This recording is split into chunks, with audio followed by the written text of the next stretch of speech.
नमस्कार। यो एभिन्यूज खबरको संकेत हो। तपाई अहिले एभिन्यूज@2 मा हुनुहुन्छ। म प्रभा थापा। म सुभाष नेपाल। प्रारम्भमा मूल खबर। चितवनमा कोरोना संक्रमणबाट थप 1 जनाको मृत्यु। आज 65 संक्रमित थपिए। पर्सामा पनि थप 32 जनामा संक्रमण पुष्टि। रौतहटको गढीमाईमा हत्या गरिएको अवस्थामा एक महिलाको शव फेला। 2 सातामा 4 जनाको हत्या भएपछि रौतहटवासीमा त्रास। कालीकोट पहिरोमा बेपत्ता भएका थप 2 जनाको शव फेला। मृत्यु हुनेको संख्या 10 पुग्यो।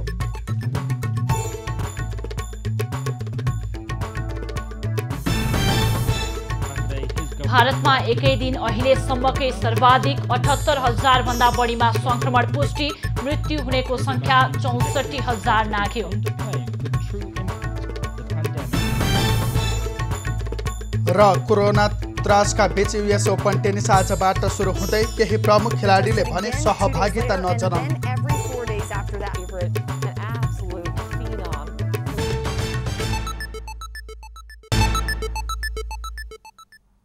अब खबरको सिलसिला प्रारम्भ गरौं कोरोना संक्रमण सम्बन्धी प्रसंगबाट। चितवनको भरतपुरमा कोरोना संक्रमणबाट अर्का 1 जना पुरुषको मृत्यु भएको छ। मृत्यु हुनेमा भरतपुर महानगरपालिका 6 का 78 वर्षीय पुरुष रहेका छन्। भदौ 2 गते संक्रमण पुष्टि भएका उनको 6 गतेदेखि भरतपुर अस्पतालमा उपचार भइरहेको थियो। निमोनिया र श्वास प्रश्वासमा समस्या देखिएपछि उनको सघन उपचार कक्षमा उपचार भइरहेको थियो। यो सँगै चितवनमा मृत्यु हुनेको संख्या 6 पुगेको छ। यसैबीच चितवनका थप 65 जनामा कोरोना संक्रमण पुष्टि भएको छ। गैरातीसम्म भरतपुर अस्पतालको प्रयोगशाला काभ्रेको धुलीखेल र राष्ट्रिय प्रयोगशाला टेकुमा गरेको परीक्षणमा कुल 68 जनामा संक्रमण पुष्टि भएकोमा 65 जना चितवनका रहेका छन्। भरतपुरको प्रयोगशालामा गरिएको परीक्षणमा चितवनका 18 सहित 21 जनामा संक्रमण पुष्टि भएको हो। त्यसै गरी धुलीखेलमा गरिएको परीक्षणमा चितवनका 35 जना र टेकुमा गरिएको परीक्षणमा पनि चितवनका 12 जनामा कोरोना भाइरस संक्रमण पुष्टि भएको छ। दैनिक दर्जनौं व्यक्ति संक्रमित हुन थालेपछि चितवनमा समुदाय स्तरमै संक्रमण पुगेको देखिएको छ। संक्रमण नियन्त्रणका लागि स्थानीय प्रशासनले भदौ 19 गतेसम्मका लागि निषेधाज्ञा लागू गरेको छ।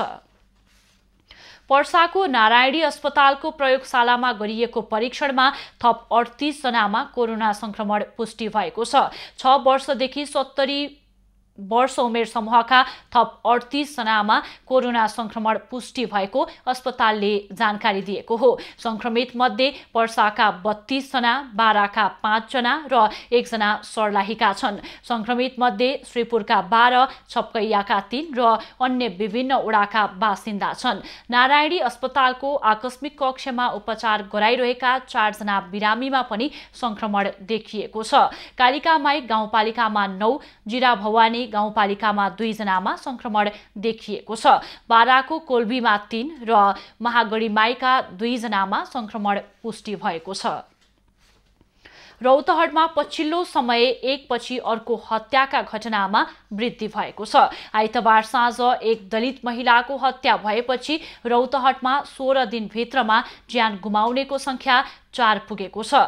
गढीमाई नगरपालिका 3 मुसरिया गाउँको उखु खेतमा 40 वर्षीय मिन्त्रा देवी बैठा मृत अवस्थामा फेला परेको प्रहरीले जनाएको छ। घाँटी साडीले बाँधेको अवस्थामा शव फेला परेकाले हत्याको आशंकामा छानबिन अघि बढाइएको रौतहट प्रहरीले जनाएको छ। रौतहटमा साउन 31 गते गरुडा 8 जिङ्गडवाका निरञ्जन रामको हत्या भएको थियो। त्यसको 4 दिनपछि माधव नारायण नगरपालिका 2 केशहरियामा हनुमान मन्दिरको पुजारी श्रीराम शाहको हत्या भएको थियो।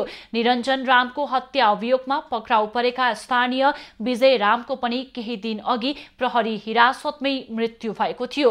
मृत्यु हुने मध्ये निरञ्जन, विजय र मिन्त्रा देवी बैठा 3 जना दलित समुदायका हुन्। हिरासतमा ज्यान गुमाएका विजय रामको विषयमा पछिल्लो समय गरुडामा परिवारजन, स्थानीय र दलित अगुवाहरूले प्रहरी विरुद्ध लगातार प्रदर्शन प्रदर्शन गर्दै आएका छन्। घटनाको गृह मन्त्रालयले समेत अनुसन्धान गरिरहेको छ। कालीकोटको तिला गुफा नगरपालिका वडा नम्बर 1 नागमा बजारमा गएको पहिरोमा एकै परिवारका 4 सहित 10 जनाको मृत्यु भएको छ। कालीकोट र जुम्लाको सिमानामा रहेको नागमा बजारमा गएको पहिरोमा नागमा बजारमा व्यापार गर्दै आएका शुभकालिका गाउँपालिका 7 का 40 वर्षीय परेक शाहीको परिवारको 4 जनाको मृत्यु भएको हो। पहिरोमा परेर शाही सहित उनका 5 वर्षीय छोरा निराजन, 2 महिने छोरा अक्कल र 8 वर्षीय छोरी हिमाको मृत्यु भएको हो। यस्तै तिला गुफा नगरपालिका 1 का 30 वर्षीय तेज बहादुर दमाई, उनकी श्रीमती छोइली दमाई, उनका 6 वर्षीय छोरा गजेन्द्र, सोही स्थानकी 35 वर्षीय मन्जु कटवाल, सुर्खेत भेरीगंगा नगरपालिका 10 की 45 वर्षीय आइती खड्का र सोही स्थानका 23 वर्षीय अमृत थापाको पनि पहिरोमा परेर ज्यान गएको छ। पहिरोमा परेका पुनिया शाही र अर्जुन हमालको उद्धार गरिएको छ। घाइते दुवैको कर्णाली स्वास्थ्य विज्ञान प्रतिष्ठान जुम्लामा उपचार भइरहेको छ।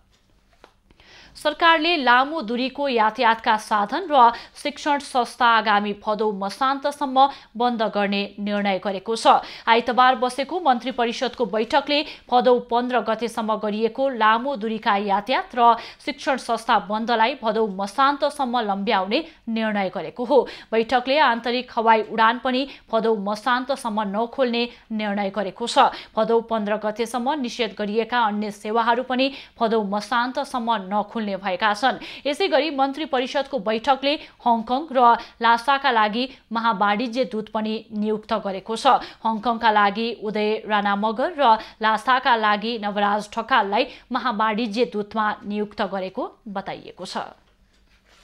मोरङमा कोरोना संक्रमण नियन्त्रणका लागि जिल्ला प्रशासन कार्यालयले लागू गरेको निषेधाज्ञा अर्थहीन देखिएको छ। संक्रमित बढ्दै जाँदा विराटनगर लगायतका स्थानका बजारमा दिनहुँ सयौंको भीड लाग्दा जोखिम थपिएको सर्वसाधारणले गुनासो गरेका छन्।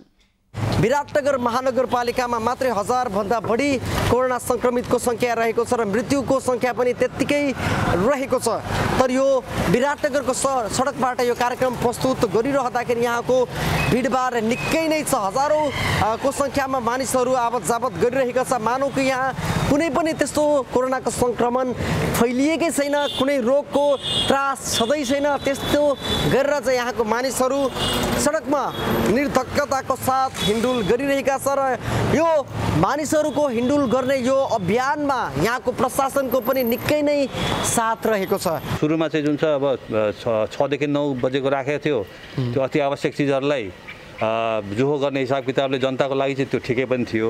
तर अहिले जुन छ त्यसको जुन समय जुन बढाएको छ, त्यो समय बढाएको कुनै औचित्य म देख्दा पनि देख्दिनँ। यसरी निर्धक्कको साथ हिँडुल गरिरहँदाखेरि जुन कोरोनाको आँकडा छ, जुन कोरोनाको संख्या छ मोरङ जिल्लामा विराटनगर महानगरपालिकामा विशेष गरी यसलाई चाहिँ भयवाहक अवस्था अझै निम्त्याउन सक्छ। अवगतै छौँ, हामी जानेकै छौँ, बुझेकै छौँ। सबै कुरा बुझ्दा जान्दा पनि कुनै पनि प्रकारको नीतिहरू अवलम्बन गरिँदैन, जसले गर्दाखेरि चाहिँ कुनै पनि प्रकारको रोकथाम गर्न सकियोस् भन्ने कुरा चाहिँ म यहाँलाई अवगत गराउन चाहन्छु।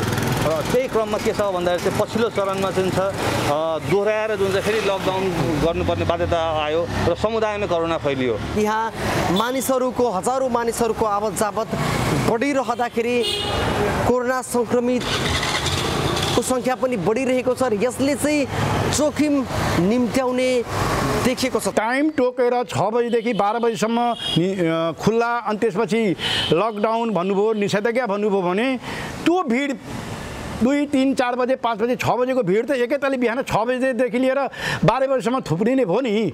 झन् अहिले गर्मीको समयमा त छिटे जाउँ, छिटे सामान किन्यौँ, छिटे फर्क्यौँ भन्ने चाहना त सबैको हुन्छ। त्यो किन्ने क्रममा भिडभाड अनियन्त्रित भयो भने संक्रमित फैलिन त त्यसरी हो। बिहान 6 बजेदेखि 12 बजेसम्म चाहिँ विराटनगर महानगरपालिका लगायत चाहिँ मोरङ जिल्लाभरि खुल्ला गरिदिएको छ। सडक खुल्ला गरिदिएको छ, यातायात खुल्ला गरिदिएको छ, पसल खुल्ला गरिदिएको छ र मानिसहरू पनि हजारौंको संख्यामा सडकमा निस्किरहेका छन्। र जसरी कोरोना संक्रमितको संख्या बढिरहेको छ, यसले जुन चाहिँ मानिसहरू निर्धक्कका साथमा जुन सडकमा निस्किरहेको छ, यसले पनि चाहिँ कोरोना संक्रमणको संख्या चाहिँ बढाउनेछ। विराटनगरबाट म वीरेन्द्र कुमार शाह। भ्रष्टाचार विरोधी अभियानमा लागि परेका मोरङको सुन्दर हरैचाका युवाहरूले कोरोना संक्रमणको जोखिम बढेका क्षेत्रहरूमा सेनिटाइजेसन अभियान सुरु गरेका छन्। पूर्व मन्त्री तथा मोरङ 6 का सांसद लालबाबु पण्डितको सहयोगमा उनीहरूले सेनिटाइजेसन अभियान सुरु गरेका हुन्। केही दिन अघिसम्म नगरमा भएका विकासका काममा भ्रष्टाचार आशंका गर्दै खबरदारी गर्ने कार्यमा संलग्न भएका मोरङको सुन्दर हरैचाका युवाहरू यति बेला कोरोनाको जोखिम न्यूनीकरणको अभियानमा लागेका छन्। सुन्दर हरैचा नगरपालिकामा समेत समुदाय स्तरमा नै कोरोना संक्रमित थपिँदै जान थालेपछि जोखिम कम गर्न युवाहरूले अभियान सुरु गरेका हुन्। अहिले नगरे कहिले गर्ने कोरोनाको विकृति छ हैन, यो बारेमा जनचेतना अहिले नजगाए कहिले जगाउने। हामीले अहिले चाहिँ सेनिटाइजरहरू पनि कोरोनालाई विशेष यो गरेर सेनिटाइजर गाउँ गाउँमा छर्दै गरिब बस्तीमा हैन, सुकुम्बासी बस्तीमा कमसेकम उहाँहरूलाई जनचेतना जगाउँदै कोरोना भनेको के हो। युवाहरूको समूहले सुन्दर हरैचा नगरपालिकाका विभिन्न वडाका वडावासीहरूका घर घरमा पुगी सेनिटाइजेसनको काम गरिरहेका छन्। यसरी सेनिटाइजेसन गरेर छरछिमेकमा संक्रमणको जोखिम कम गर्न सहयोग गरेको भन्दै वडावासीले उनीहरूलाई धन्यवाद दिएका छन्। हामी पनि संक्रमित हो कि भन्ने अवस्थाले हामी पनि त्यसमा अलिकति सजग अपनाएर घरबाट बाहिर निस्केका छैनौँ। यसमा चाहिँ माननीय लालबाबु पण्डित र युवा साथीहरूलाई पनि यो पहल गरिदिनु भएकोमा र सेनिटाइजर घरमादेखि गाडीमा समेत यसका लागि चाहिँ निर्मूल गरिदिनु भएकोमा धन्यवाद ज्ञापन गर्न चाहन्छु। कोरोना संक्रमणको जोखिमका कारण प्राय सबै मानिसहरू घरमै रहेका बेला सुन्दर हरैचाका जुझारू युवाहरूले भने जोखिम मोलेर कोरोना संक्रमणलाई परास्त गर्न लागि परेका छन्। खास गरी अत्यावश्यक सेवाका ठाउँहरूमा लकडाउनको अवस्थामा पनि भिडभाड हुने भएकाले संक्रमण नफैलियोस् भनेर सेनिटाइजेसनको अभियान सञ्चालन गरिएको युवाहरूको भनाइ छ। सेनिटाइजर कोभिड-19 को रोकथामको लागि सेनिटाइजर छर्किँदै हिँड्दैछौँ। यो अब अत्यन्तै जोखिम मोलेर भए पनि गरिरहेका छौँ। यो किट पिपी लगायत सेनिटाइजर प्रोभाइड गरिदिनु हुने हाम्रो लालबाबु पण्डितप्रति हामी निकै नै आभार व्यक्त गर्न चाहन्छौँ। भ्रष्टाचार विरोधी अभियानमा लागि परेका मोरङको सुन्दर हरैचाका युवाहरूले आफ्ना सांसदसँग पहल गरेर कोरोना संक्रमणको जोखिम कम गर्नुका साथै संक्रमितको घर घरमा पुगेर हौसला बढाउने काम गरिरहेका छन्। सुनसरी ब्युरोको रिपोर्ट।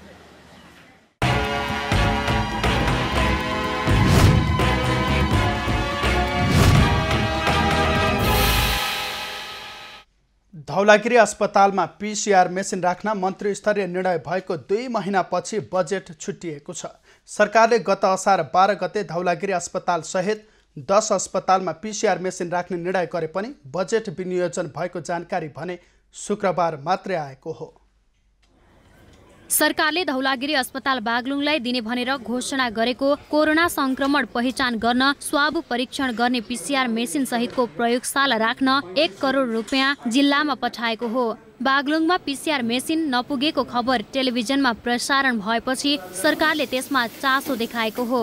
अस्ति मात्र फेरि अर्कोटा निर्णय गरेको छ मन्त्रालयले कि धौलागिरी अञ्चल अस्पताल बागलुङमा पीसीआर मेसिन स्थापना गर्ने गरी 1 करोड रकम विनियोजन गरेर रकम समेत पठाइसकिएको छ। सरकारले 2 महिना अघि धौलागिरी लगायतका 10 वटा अस्पतालमा पीसीआर मेसिन राखी जिल्लामै कोरोनाका बिरामीको स्वाब परीक्षण सहज रूपमा गर्न दिने भनेर घोषणा गरेको थियो। त्यसको 2 महिनापछि बजेट आएकाले छिटै खरिद प्रक्रिया अघि बढाउने अस्पतालले जनाएको छ। पीसीआर मेसिन सञ्चालनको लागि लाग्ने जुन स्पेस हुन्छ त्यसको लागि हामीले अध्ययन गर्दैछौँ, उपयुक्त ठाउँ खोजी गर्दैछौँ र जुन आर्थिक अप्ठ्यारी चाहिँ सायद छिटै नै आउँछ, त्यो अप्ठ्यारी आएपछि हामीले तुरुन्तै नै त्यसको प्रक्रिया खरिद प्रक्रिया पनि हामी अघि बढाएर हामी अघि बढ्नेछौँ। सरकारले सम्भावित संक्रमितको अवस्था हेरेर बागलुङमा प्रयोगशाला स्थापना गर्न थालेको हुँदा स्वाब पोखरा पठाउनु पर्ने बाध्यता हट्ने भएको छ। साथै पर्वत, म्याग्दी र मुस्ताङमा सङ्कलित स्वाब पनि परीक्षण हुनेछ। कोभिड महामारी जसरी फैलिरहेको छ अहिले यसको स्याम्पल हामीले बागलुङदेखि हामीले पोखरा पठाउँछौँ र अब पछि यहाँ पीसीआर स्टार्ट भइसकेपछि हामीले यही टेस्ट गरेर रिपोर्ट अलि छिटो छरितो पनि हुन सक्ने भयो। पीसीआर मेसिन व्यवस्थित रूपमा सञ्चालन गर्न 1 करोड 50 लाख लाग्ने अनुमान गरिएको छ। सरकारले 1 करोड पठाए पनि बाँकी रकम अस्पतालले व्यवस्थापन गर्ने तयारी गरेको छ। राजेश चन्द्र राज भण्डारी, बागलुङ। कोरोना भाइरस संक्रमण दर बढ्दै गएपछि दाङमा पुनः लकडाउन लागू गरिएको छ। समुदाय स्तरमै संक्रमण फैलने खतरा देखिएपछि अत्यावश्यक बाहेकका सबै सेवा बन्द गरिएको हो। तुलसीपुर उपमहानगरपालिकाले 1 हप्ता नागरिकहरूलाई लकडाउनको पूर्ण रूपमा पालना गर्न अनुरोध गरेको छ।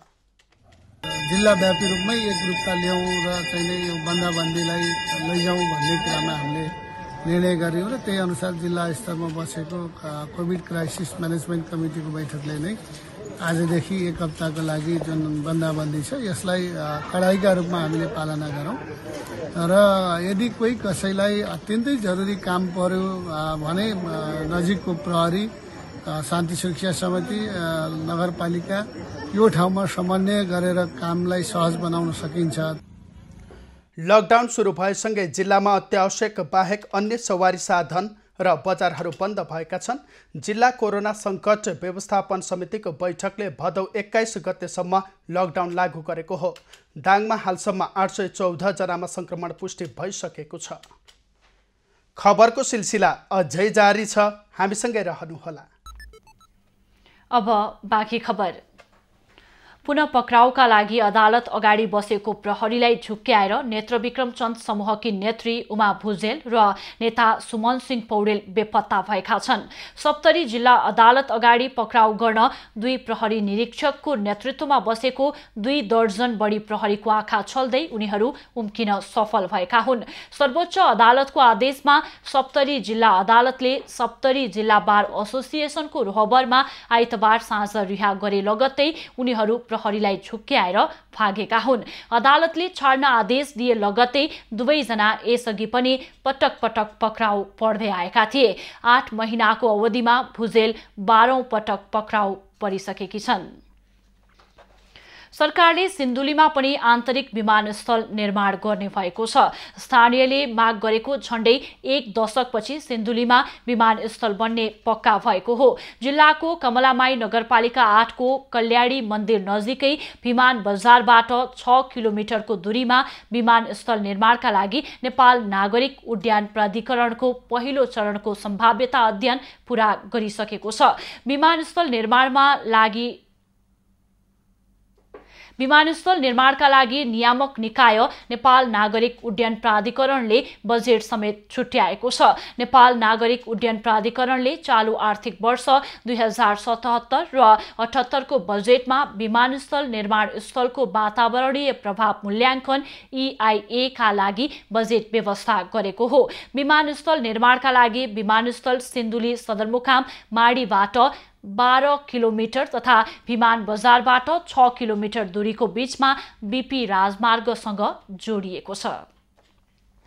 सडक दुर्घटनामा परिवारका सदस्य गम्भीर बिरामी भएपछि जुम्लाको एक परिवारको सडकमा बास भएको छ। जुम्ला चन्दननाथ नगरपालिका वडा नम्बर 7 की कर्मकली रावलको परिवार सडकमा आइपुगेको हो। कर्मकली रावलको जुम्लामा कुनै बेला आफ्नै खेतबारी, ट्र्याक्टर र घर परिवार सबै खुसीका साथ चलिरहेको थियो। 3 भाइ छोराका साथ खुसी र सन्तोषका बीचमा दुःख सुख गरी जीविकोपार्जन गरिरहेकी रावल अहिले सुकुम्बासी बनेकी छिन्। रावल परिवार अहिले कोहलपुर 11 को सुकुम्बासी बस्तीमा बस्दै आएका छन्। रावलका माइला छोरा हरिचन्द्र रावलले 2073 फागुन 28 गते आफैले चलाएको ट्र्याक्टर दुर्घटनामा परेर मेरुदण्ड भाँचिएपछि परिवारमा दुःखका दिन सुरु भएका हुन्। जुम्ला दुर्घटना भइसकेपछि एकजना खलासी मऱ्यो ठाउँको ठाउँ, एकजनाको 2टा खुट्टा भाँचिया। अब यसले चलाउन पेसरले हानेर हात खुट्टाले काम नरहेर ट्र्याक्टर फालिदियो, फालेर त्यसरी मऱ्यो। अनि त्यसै गरिकन अब मेरुदण्ड भाँचिएर कानियो सन्चै नभएर। मेरुदण्ड भाँचिएका रावलको उपचार गर्नका लागि परिवारले घर जग्गा सबै सम्पत्ति बेचेर अहिलेसम्म 50 लाख खर्च गरिसकेको छ। जुम्लामा जग्गाको मूल्य धेरै नपाएपछि ऋण गरी अहिलेसम्म परिवारले उपचार खर्च चलाइरहेको छ। 50 लाख आधी करोड त हुन्छ। त्यही भए जुम्लाको जग्गा तपाईँको मूल्य पनि बढी जाँदैन, बढी। अब त्यस्तै सबै 2-3 छोराको गरेर अहिले सबैलाई सडायो। लास्ट जेठो छोरो पनि भाडा बसेछ जुम्ला। अब यही छोरो पनि बस्यो भने बाँच्दैन, खाऊ भने काट्दैन भने जस्तै।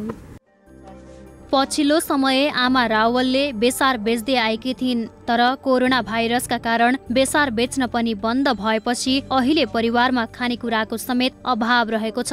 खाने खाउने चारो छैन, अब चल्नु छैन। मैले एक पोको बेसार बेचेँ, बेसार पनि अहिले बिग्रियो लकडाउनमा। नआउनु होला, कोरोना आउँछ भन्छन् जहिले पनि। चिनेको मान्छेहरू गयो भने एक दुई पोका लिइदिन्छन्। मैले सानो लिएर मैले चामल खुवाउँछु यही छोरालाई। दुर्घटनामा परि मेरुदण्ड भाँचिएका रावललाई नेपालगञ्ज मेडिकल कलेज लगायत भारतका अस्पतालहरूमा पुर्याउँदा पनि निको नभएको परिवारको भनाइ छ। लखनऊ स्थित समरा अस्पताल, काठमाडौँ र धुलिखेलसम्म अस्पताल धाउँदा पनि केही नभएपछि परिवार चिन्तामा छ। उपचारका लागि सम्पत्ति सकेको परिवारले सहयोगका लागि याचना गरेको छ। सहयोग गरिदिन आशा गरेको छु। अनि विदेशमा रहने दाइ दिदी बहिनी दाइ अङ्कल सबै नाताको सहयोग गर्ने दाइहरू एकदम सहयोग गरिदिनु भने अनुरोध गर्दछु। म सबैबाट म यस्तो पीडित छु। घाइते हरिचन्द्र रावलको 2071 सालमै विवाह भएको थियो। 1 वर्षपछि जन्मेकी छोरी छाडेर श्रीमती पनि हिँडेपछि उनको अहिले बिचल्ली भएको छ। नजाऊ भन्नु भन भनेर मलाई टिप लाग्यो। नजाऊ मलाई मन नसोचाऊ भन्यो त्यो हतियार बनायो। शरीर चलाउन नसक्ने हरिचन्द्रलाई दिशा र पिसाब गर्न समेत समस्या हुने गरेको छ। उनको बोली समेत स्पष्ट छैन। उपचारका लागि 50 लाख पैसा खर्च गरेर सडकमा आइपुगेको रावल परिवारले कतैबाट सहयोग जुटे हरिचन्द्रको राम्रो अस्पतालमा परीक्षण गराउने अपेक्षा गरेको छ। रामबहादुर रावल, कोहलपुर। झापाको बिर्तामोड नगरपालिका 3 का एक युवकको आर्थिक अभावका कारण उपचार हुन सकेको छैन। आर्थिक अभावकै कारण सवारी दुर्घटनामा परि घाइते भएका ख्यामराज श्रेष्ठ 2 वर्षदेखि जीवन मरणको दोसाँधमा ओछ्यानमा थलिएका छन्।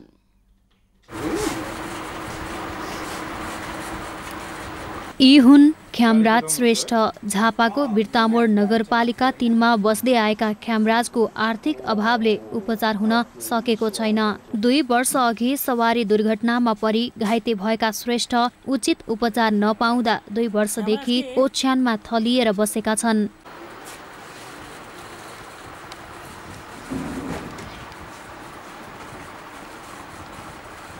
बिर्तामोड नगरपालिका पुरानो यातायात कार्यालय नजिकैको टोलमा स्थानीय भरत खड्काको जग्गामा आफै जस्ता पाताको घर बनाएर उनी बस्दै आएका छन्। दिनभर मजदुरी गरी परिवारको छाक टार्ने 40 वर्षीय छोरा ख्यामराजको हेरचाहमा उनका बुबा र आमाको दैनिकी बित्ने गरेको छ।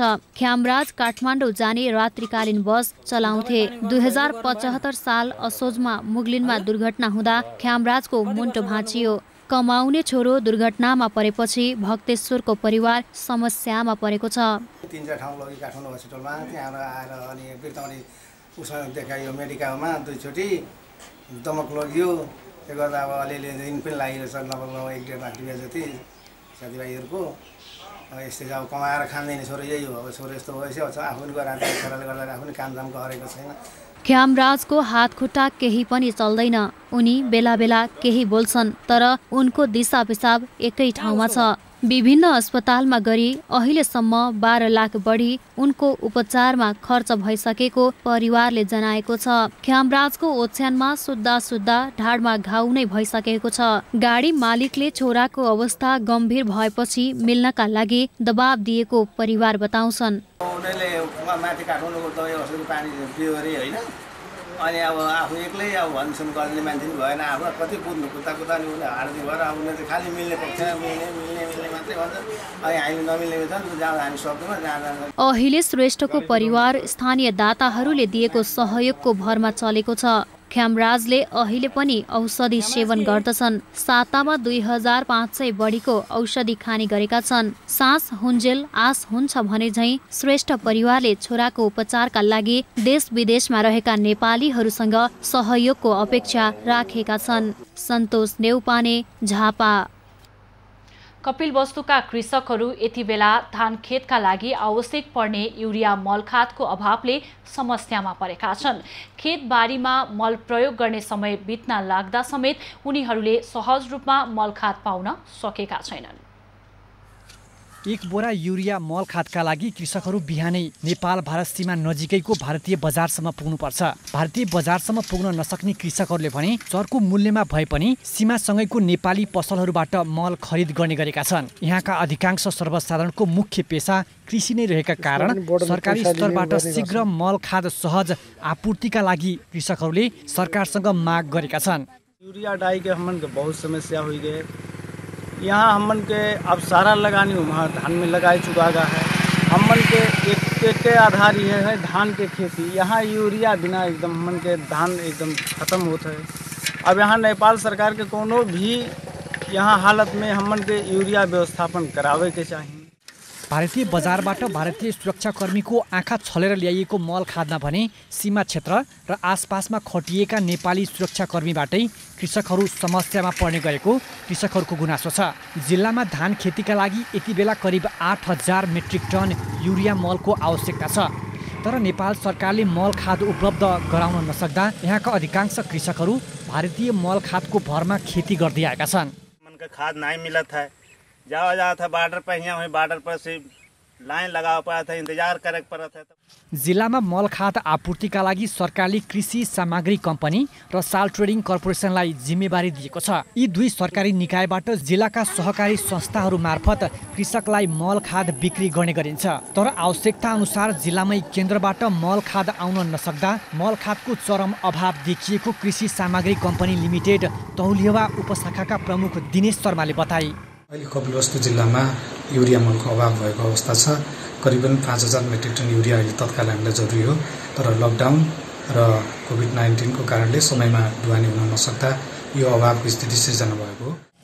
50 केजीको 850 रुपियाँ पर्ने युरिया मल भारतीय बजारबाट ल्याउँदा कृषकहरूलाई प्रति बोरा 45 केजीको 1200 रुपियाँ पर्ने गरेको छ। कृषकहरू एकातर्फ एक बोरा मल खादका लागि दिनभर मेहनत गर्नुपर्छ भने अर्कोतर्फ चरको मूल्य समेत तिर्नुपर्छ। गोपाल भण्डारी, कपिलवस्तु। काठमाडौँको प्रसिद्ध इन्द्र जात्रा कोरोना भाइरसका कारण हुन नसकेपछि अन्य धार्मिक विधि भने पूरा गरिएको छ। सोही क्रममा जात्राको पहिलो दिन आइतबार गणेश भैरव र कुमारीलाई विशेष तान्त्रिक विधिवत पूजा गरिएको छ। आइतबारबाट विधिवत रूपमा उपत्यकाकै भव्य रूपमा मनाइने यहाँ अर्थात् इन्द्र जात्रा सुरु भएको छ। यो जात्रा 8 दिनसम्म मनाइन्छ।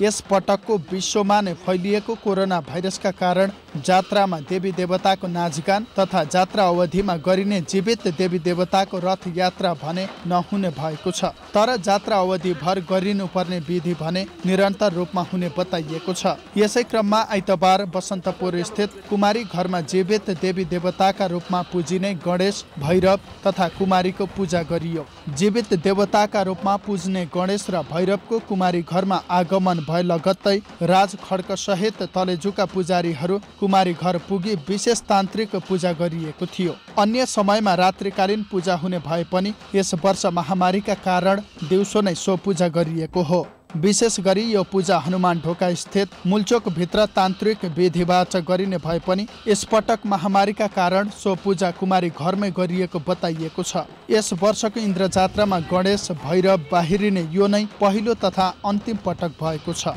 एभिन्यूज खबरका लागि राकेश डङ्गोलको रिपोर्ट।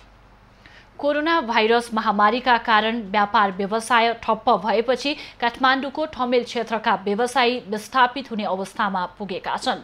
पर्यटकमा निर्भर रहेको ठमेल लकडाउन र निषेधाज्ञाका कारण पूर्ण रूपमा बन्द हुँदा व्यापार व्यवसाय ठप्प छ।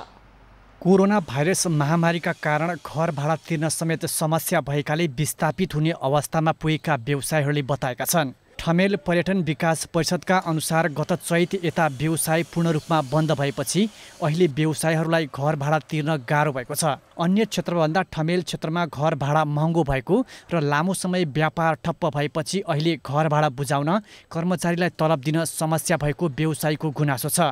यो व्यवसायी साथीहरूले आफ्नो सोर्स जुटाएर चाहिँ लगानी गर्नुभएको थियो। उहाँहरूलाई आज स्टाफलाई स्यालेरी दिन सक्ने अवस्था छैन, समायोजन गरेको भाडा तिर्न सक्ने अवस्था छैन, आफ्नो जीविकोपार्जन गर्नको लागि खर्च गर्न सक्ने अवस्था छैन। किनभने इन्कम सोर्स भनेको त पर्यटन क्षेत्र बाहेक अर्को कुनै पनि सेक्टरमा उहाँहरूको लगानी छैन। उहाँहरूले कमाइ पनि त्यही क्षेत्रमा लगानी गर्नुभयो, लोन लिएर पनि त्यही क्षेत्रमा लगानी गर्नुभयो र भोलिको सपना देखेर चाहिँ आफ्ना बिजनेसहरू एक्सपान्ड गर्दै जानुभयो। ठमेलभित्र रहेका अधिकांश घरबेटीले 30 देखि 70% घर भाडा छुट दिए पनि केही घरबेटीले घर भाडा समायोजन नगरिदिँदा केही व्यवसायी विस्थापित भएका छन्। उपत्यकामा फेरि निषेधाज्ञा जारी भएपछि अझै लामो समय व्यापार व्यवसाय ठप्प हुने देखिएपछि व्यवसायी चिन्तित छन्। फेरि यो निषेधाज्ञाको जुन अवस्था सिर्जना भयो, यो निषेधाज्ञाको अवस्था सिर्जना भइसकेपछि आजको दिनमा चाहिँ हिजो जुन समायोजन गरेको भाडा थियो त्यो भाडा पनि तिरेर व्यवसायीहरू ठमेलमा बस्न सक्ने अवस्था छैन।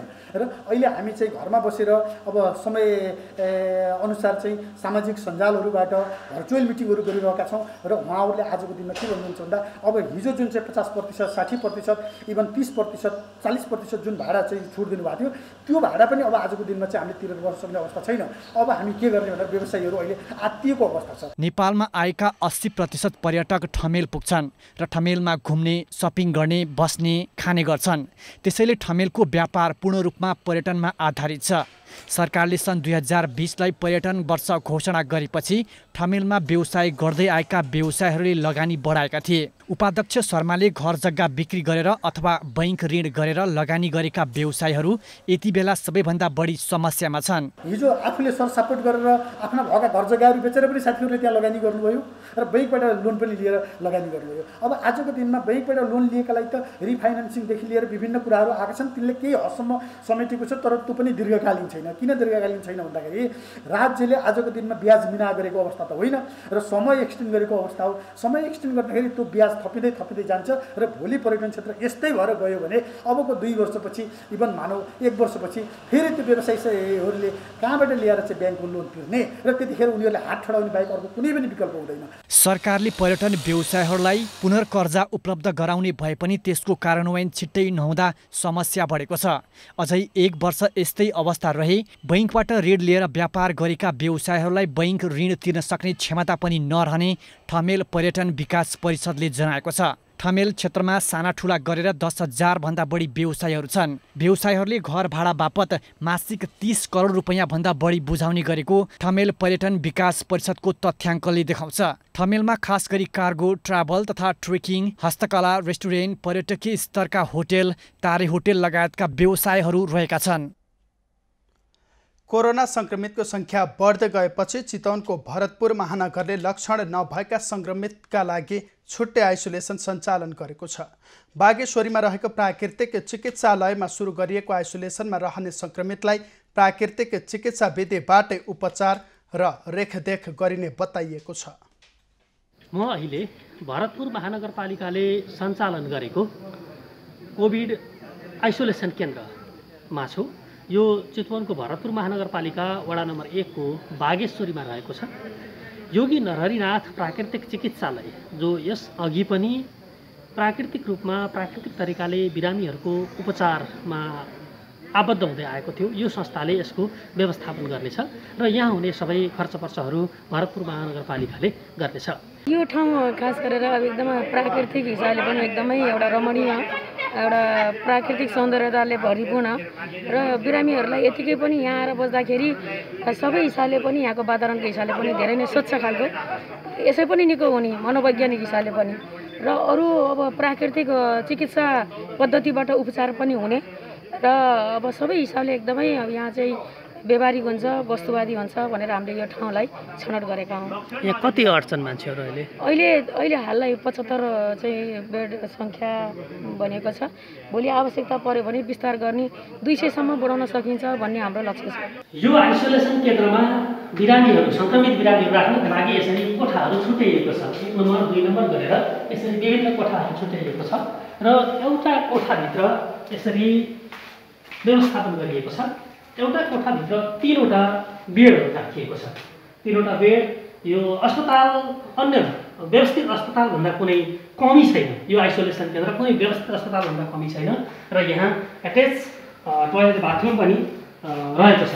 यी बेडहरू पनि भरतपुर अस्पताल लगायतका विभिन्न सङ्घ संस्थाहरूले भरतपुर महानगरपालिकालाई सहयोग गरे र त्यसको व्यवस्थापन महानगरले ल्याएर यहाँ गरे। त्यस हिसाबले गर्दा यो आइसोलेसन केन्द्र निकै व्यवस्थित हुने र यहाँ सङ्क्रमित बिरामीहरूलाई राख्दाखेरि कुनै प्रकृतिको अप्ठ्यारो नहुने बुझिन्छ। विशेष गरी चाहिँ फेज 1 बिरामी आउने हो। फेज 1 भनेको एसिम्टोमेटिक अथवा मिनिमम सिम्टोमेटिक पेसेन्ट आउने हो र ती बिरामीहरूलाई चाहिँ हामीले योग तथा प्राकृतिक चिकित्साका विभिन्न विधिहरूद्वारा उपचार गर्छौँ। यो प्राकृतिक यो अति मनोरम वातावरणमा भएको यो आइसोलेसनको व्यवस्थापनका लागि जिल्ला तहका वडा तहका व्यक्तिदेखि सिङ्गो सरकार लागिरहेको छ र यसैको उदाहरण पनि होला। यहाँ चितवनमा रहेका प्रदेश सांसदहरू पनि खटिरहनु भएको देखिन्छ। यहाँ महानगरपालिकाले यसको व्यवस्थापन गरिराखेका छ भरतपुर महानगरपालिकाले।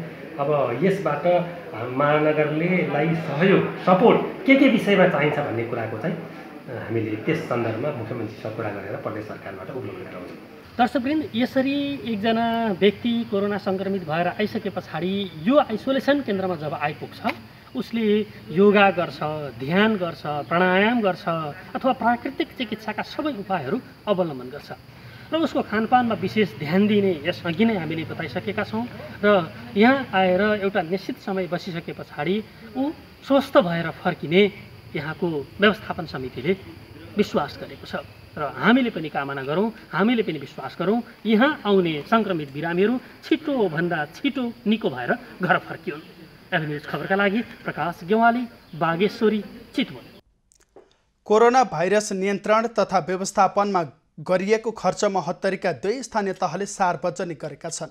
एभेन्यूज खबरले कोरोना संक्रमण नियन्त्रण खर्च सार्वजनिक नगरेको विषय सार्वजनिक गरेपछि एकडारा र गौशाला गाउँपालिकाले खर्च सार्वजनिक गरेका हुन्।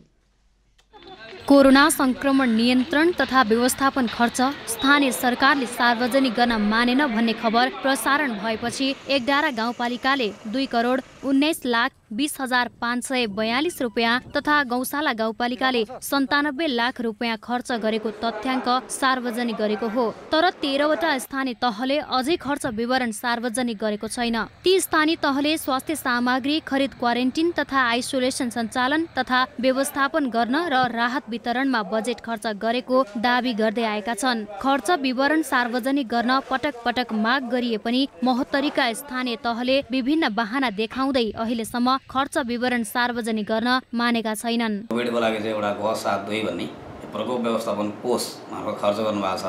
यो कोष मार्फत खर्चको विवरण चाहिँ सार्वजनिकीकरण गर्ने कार्यमा पनि हामीले उहाँहरूलाई चाहिँ अप्रत्यक्ष रूपमा भनिरहेका छौँ र उहाँहरू हामी सार्वजनिक गर्छौँ सर भनेर त्यहाँको सबै पालिकाहरूको चाहिँ प्रमुख प्रशासकीय अधिकृत र लेखा प्रमुख समेत कुरा हुँदाखेरि उहाँले हामी विवरण तयार छिट्टै सार्वजनिक गर्छौँ भन्ने खालको प्रतिक्रिया चाहिँ मलाई दिनुभएको छ, जवाब दिनुभएको छ। महोत्तरीमा हालसम्म कोरोना संक्रमणबाट 8 जना पुरुषको मृत्यु भए पनि संक्रमण फैलिन नदिन स्थानीय तहले कुनै ठोस काम गर्न सकेका छैनन्। अनियमितता भएको र भ्रष्टाचारको त्यसमा चाहिँ शङ्का जनमानसमा रहेको चाहिँ देखिन्छ। त्यस उसले स्थानीय तहले यदि सुशासन र के छ भन्छ भन्दाखेरि आर्थिक पारदर्शिता कायम गर्ने हो भने त्यसलाई सार्वजनिकरण गर्नुपर्ने हो। नभए आर्थिक भ्रष्टाचार भएको चाहिँ अस्पष्टता त्यसबाट देखिन्छ। अपने यहाँ जो महामारी है, यही महामारी में अभी तक स्थानीय तह से कते पैसा निकल, कते बजेट निकल, कोई भी स्थानीय तह एकरा सार्वजनिक करेला न चाहे छे। भाइरस संक्रमण हुन नदिन जनप्रतिनिधि र कर्मचारीले जथाभावी रकम खर्चेकाले सार्वजनिक गर्न नमानेको स्थानीयको आरोप छ। तर जनप्रतिनिधिले भने खर्च पारदर्शी नै भएको दाबी गर्ने गरेका छन्। राहत सामग्री वितरणमा 1,48,97,015 रुपियाँ, त्यस्तै तपाईको क्वारेन्टाइन व्यवस्थापन लिएर टोटल यता क्वारेन्टाइनतर्फ तपाईँको 69,73,521 रुपियाँ, जम्मा 2,19,20,582। महामारी रोकथाम तथा नियन्त्रणका लागि महोत्तरीको 15 स्थानीय तहले सरदर 2 करोड रुपियाँदेखि 4 करोड रुपियाँसम्म खर्च गर्ने निर्णय गरेका छन्। मास्क र साबुन लगायत राहत सामग्री वितरण गरेको सबै स्थानीय तहले संक्रमण हुन नदिन बाहिरबाट आउने व्यक्तिका लागि 95 वटा क्वारेन्टिन सञ्चालन गरेका थिए। तर कोरोना नियन्त्रणमा गरिएको खर्चको विवरण भने 2 स्थानीय तह बाहेक अन्यले सार्वजनिक गरेका छैनन्। कमलेश मण्डल, महोत्तरी।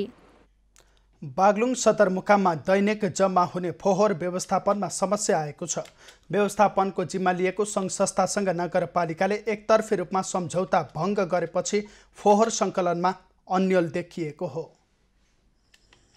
सरकारले देशमा लकडाउन गरिरहेको अप्ठ्यारो समयमा बागलुङ नगरपालिकाले बागलुङ सदरमुकामभित्र फोहोर सङ्कलन गर्दै आएको सहकारीसँग भएको सम्झौता एकतर्फी रूपमा भङ्ग गरेपछि फोहोर सङ्कलनमा अन्यल सृजना भएको छ। सम्झौता बाँकी रहेकै बेला नगरपालिकाले एकपक्षीय रूपमा सम्झौता खारेज गरेको सहकारीले जनाएको छ। हामीले यस्तो कोभिड-19 को बेलामा पनि कुनै दिन नछोडिकन रेगुलर हामीले चाहिँ फोहोर उठाइरहेका छौँ।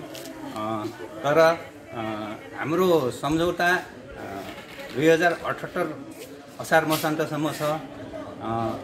यसमा एकपक्षीय ढङ्गले नगरपालिकाले चाहिँ यो कोभिडको बेलामा पनि रेगुलर फोहोर उठाउँदा पनि एकपक्षीय ढङ्गले हाम्रो सम्झौता तोडिएको छ। 2072 सालदेखि फोहोर तथा वातावरणको क्षेत्रमा काम गर्दै आएको सहकारीसँग 2078 साल असार मसान्तसम्म सम्झौता भए पनि कोरोना भाइरसको बेला नगरपालिकाले सम्झौता भङ्ग गरेर अन्याय गरेको सहकारीको गुनासो छ। धेरै मान्छेहरूको के छ भने यो परिस्थिति यो गर्ने बेला होइन, गर्नै परेको भए पनि दुई पक्षीय छलफल गरेर यो जे काम गरे मलाई त लाग्छ नगरपालिकाले यसलाई तुरुन्तै पुनर्विचार गरेर सच्याउनु पर्छ र यसले चाहिँ नगरपालिका स्वयं आफैलाई राम्रो गर्छ जस्तो मलाई लाग्दैन। बागलुङ नगरपालिकाले भने सम्झौता अनुसार सहकारीले फोहोर व्यवस्थापन नगरेकाले सम्झौता रद्द गरिएको स्पष्ट पारेको छ। नियमित फोहोर सङ्कलन नगरेको भन्दै नगर कार्यपालिकाको निर्णय अनुसार नै सम्झौता रद्द गरिएको नगरपालिकाको भनाइ छ। जनशक्ति हाम्रो जाने, मर्मत खर्च हाम्रो जाने, सवारी साधन चाहिँ हाम्रो जाने, तर पैसा सहकारीले उठाउने गइसकेपछि गत वर्ष चाहिँ महालेखा परीक्षकको कार्यालयबाट आएका प्रतिनिधिहरूले यस्तो पैसा असुल उपर गर्नुपर्छ भनेर असुल उपर गर्ने भित्रै पनि राख्नु भएको छ। त्यसको यी तीनवटा आधारले चाहिँ हामीले यो सहकारीसँगको चाहिँ फोहोर मैला सम्झौतालाई चाहिँ हामीले तोडेका हौँ। बागलुङ नगरपालिका र सहकारी बीचको आन्तरिक विवादले फोहोर सङ्कलनको काममा असर पार्न नहुने बागलुङ बजारका बासिन्दाको माग छ। बागलुङ उद्योग वाणिज्य सङ्घले पनि निर्णय सच्याएर फोहोर व्यवस्थापन गर्न आग्रह गरेको छ। फोहोर मैला व्यवस्थापन समितिको जुन म्याद सम्झौताको म्याद चाहिँ 1 वर्षसम्म बाँकी छ, त्यससम्म चाहिँ उहाँहरूलाई चाहिँ काम गर्न दिनुहुन हार्दिक अनुरोध गर्दै यसको चाहिँ पूर्ण रूपमा यो कार्यान्वयन गर्नु पनि। सहकारीसँग सम्झौता भङ्ग गरेपछि नगरपालिकाले एउटा ट्रिपर किनेर आफै व्यवस्थापन गर्न लागेको नगरपालिकाले जनाएको छ। सहकारीले पहिलो वर्ष नगर क्षेत्रका वडा नम्बर 1 देखि 4 सम्म निशुल्क फोहोर सङ्कलन गरेको थियो। 2072 साल फागुनमा भने नगरसँग फोहोर सङ्कलन सम्बन्धी सम्झौता गरेको थियो। राजेश चन्द्र राज भण्डारी, बागलुङ। अछामको सदरमुकाम समेत रहेको मङ्गलसेन बजारको सरसफाइमा नगरपालिका र स्थानीय प्रशासन सहित सरकारी निकायले ध्यान नदिएको भन्दै मङ्गलसेनका युवा तथा अन्य सामाजिक अगुवाहरूले स्वतस्फूर्त रूपमा मङ्गलसेन बजारको सरसफाइ गरेका छन्। सामाजिक अभियानमा सक्रिय मङ्गलसेनका युवाहरूको पहलमा मङ्गलसेन बजारका विभिन्न स्थानमा सरसफाइ गरिएको हो। मङ्गलसेन बजार फोहोरले कुरूप बन्दा समेत यसतर्फ सम्बन्धित निकायको ध्यान नपुगेकाले आफूहरू स्वतस्फूर्त रूपमा सरसफाइमा निस्किएको उनीहरूको भनाइ छ। सशस्त्र विद्रोहको समयमा बेपत्ता पारिएका परिवारका आँखा आजको दिनसम्म पनि उभाएका छैनन्। द्वन्द्वकालमा राज्यबाट होस् वा विद्रोही पक्षबाट बेपत्ता पारिएका बर्दियाका बेपत्ता परिवारका सदस्यहरू आफन्तको तस्बिर हातमा बोकी सरकारबाट न्यायको आशमा बसिरहेका छन्। बर्दियाको बढियाताल 9 मुनाल बस्तीके जुना सापकोटा श्रीमान नारायण सापकोटाको यादमा टोलाइरहन्छन्। सापकोटाले 60 साल फागुनमा माओवादीको सुराकी गरेको भन्दै 14 दिन यातना सहे। घर फर्केको दिनमा तत्कालीन माओवादी विद्रोहीले घरबाट लगेका उनको अवस्था अहिलेसम्म अज्ञात छ। श्रीमान बेपत्ता भएको 17 वर्षसम्म परिवारले उनको अवस्था थाहा पाउन सकेको छैन।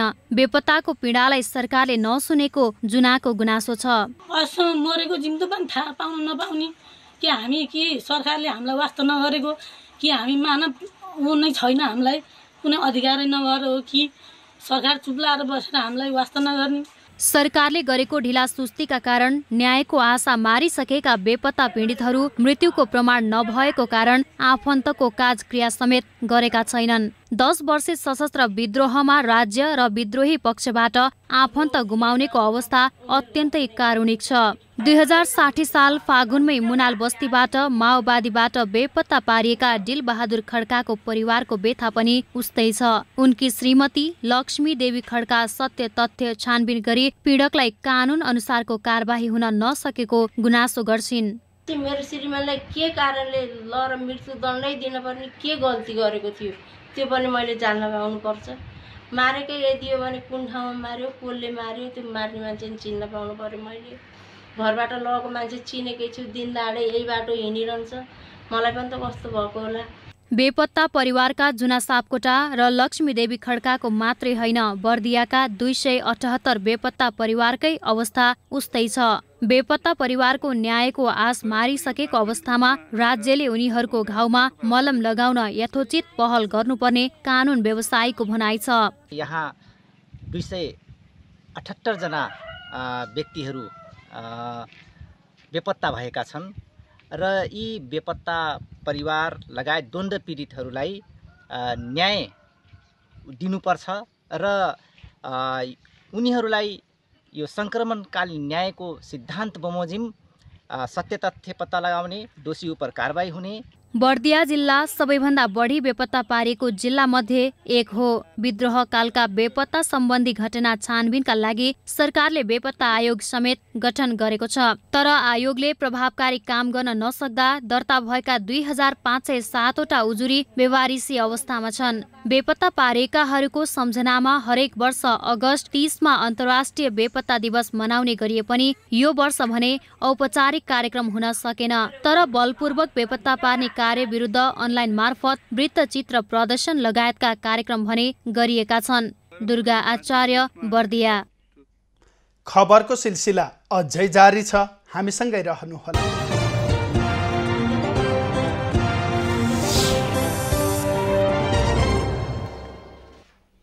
यति बेला देशभरको मौसममा सामान्य बदलिरहेको छ। प्रदेश 1 र गण्डकी प्रदेशका थोरै स्थानमा हल्का वर्षा समेत भइरहेको छ। अपराह्नपछि प्रदेश नम्बर 1 र प्रदेश 2 का 1-2 स्थानमा भारी वर्षाको सम्भावना रहेको जल तथा मौसम पूर्वानुमान महाशाखाले जनाएको छ।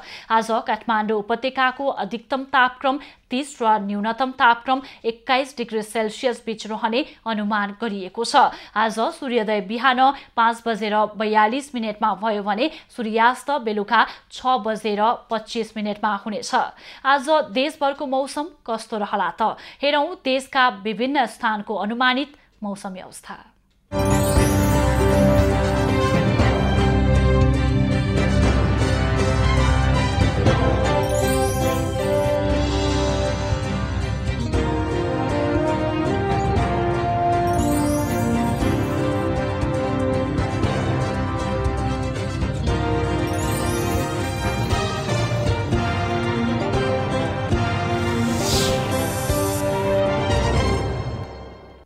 अहिलेलाई खबरको क्रम यति नै।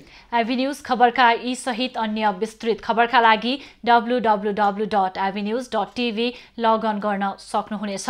युट्युब, फेसबुक र ट्विटरमा पनि हामीलाई फलो गर्न सकिनेछ। खबर भित्रको खबरका लागि हेर्दै रहनुहोला आइभी न्यूज खबर। नमस्कार।